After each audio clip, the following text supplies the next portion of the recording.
You cannot go to Wendy's and expect to be served a season's 52 plate.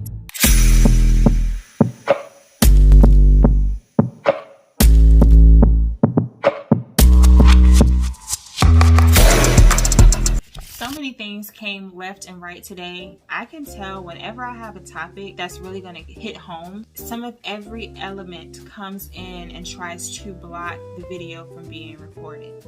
Here we are, and we are going to talk about this tonight. We tend to talk a lot about relationships. We talk about healing. We talk about how to move on from a breakup. We talk about all those different kinds of things. What is that point from when you initially notice the red flags, and then before you get to the very end, when you're fed up and it's like, okay, now it's time for me to go. Normalizing not having to wait until we get to that point. Why do we wait till we're fed up to let go of something?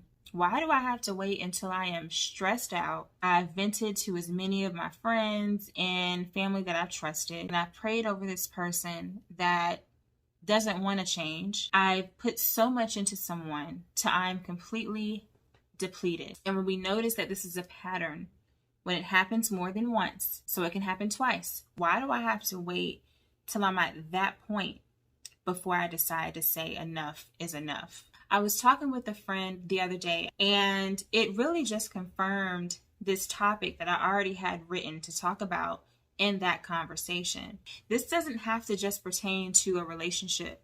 This pertains to friendships, to a job. We're in this mindset of traditionalism where we just have to take certain things because that's the way that it's always been. But now we are able to unlearn some things, to learn some new things. As women, I feel that we've watched and we've also somewhat been taught to take a lot of mess, even if it leaves her feeling empty.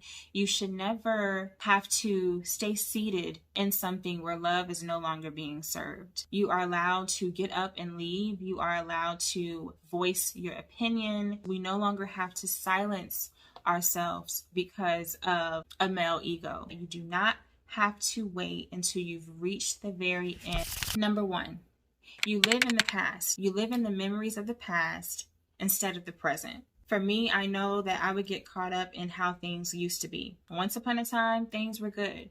Our communication might have been a whole lot better.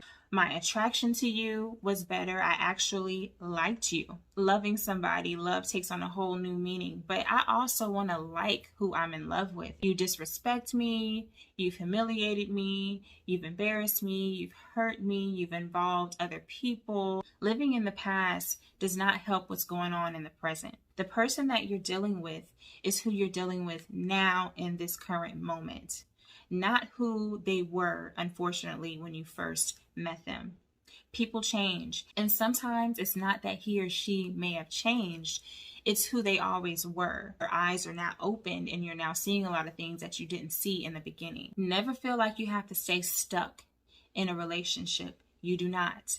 You can leave. Number two, the relationship was bringing me more pain than happiness. I was always sad.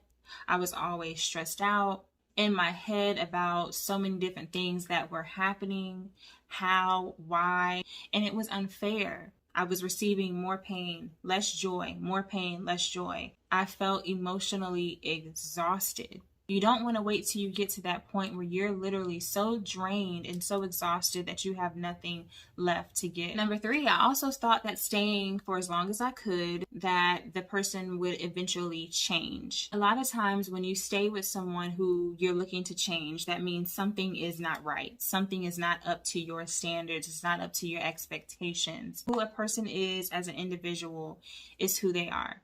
So choosing to stay with someone because you're hoping that they'll change and they'll meet your expectations is a disservice to you.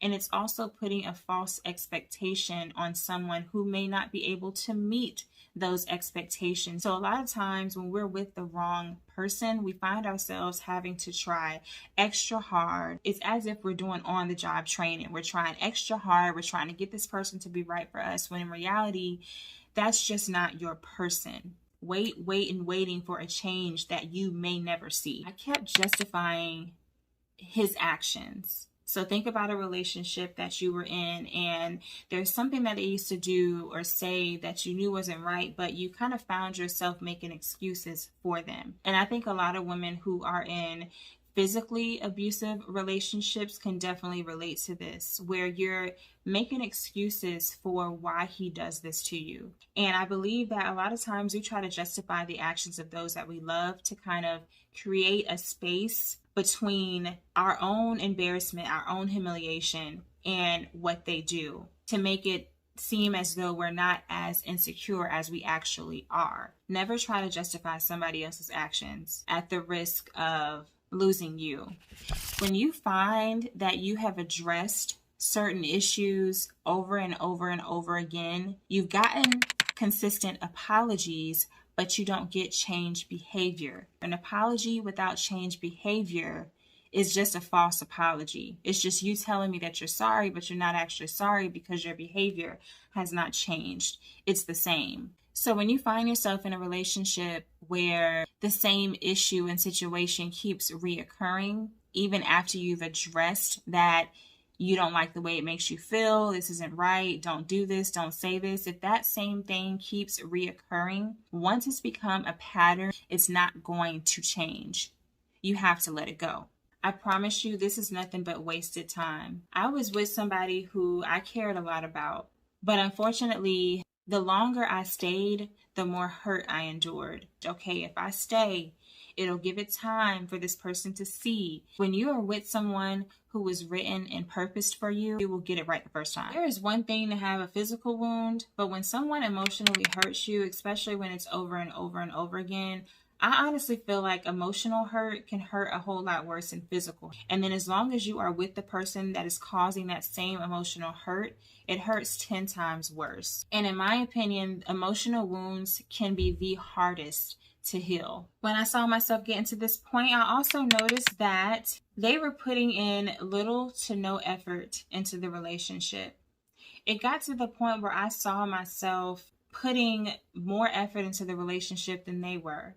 A relationship takes two people. If this person is not nourishing you, if this person is not supportive of you, you have to let that go. Because I promise you that will drain you, that will deplete you. When your values and beliefs are different, we can disagree on many things.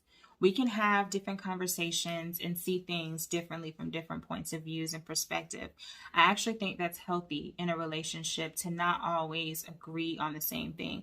I don't want to be with someone who agrees with every single thing that I say, because then that lets me know they don't have their own mind, they don't have a strong backbone, they don't think for themselves.